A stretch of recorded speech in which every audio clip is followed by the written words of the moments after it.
5 à 10% des cas vont donner une complication qu'on appelle le SHU, syndrome hémolytique et urémique.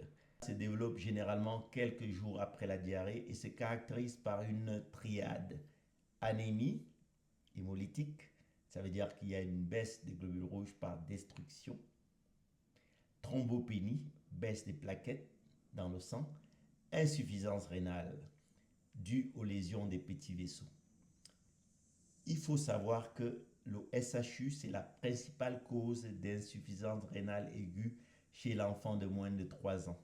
C'est un mécanisme directement lié aux toxines qui vont endommager la paroi interne des vaisseaux qu'on appelle l'endothélium au niveau des petits vaisseaux, les capillaires. Et ça va toucher les différents capillaires et plus préférentiellement les reins à cause de la multitude de ces capillaires et de leur plus faible taille, d'où le tableau d'insuffisance rénale qui va apparaître.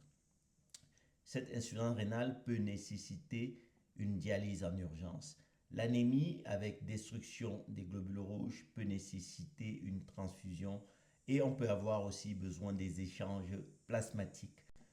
Le taux de mortalité du SHU était élevé, mais au fil des années, ça a quand même diminué avec la prise en charge qui a évolué, notamment en soins intensifs. Aujourd'hui, on parle de moins de 5% de mortalité et même dans certains pays, 1% environ.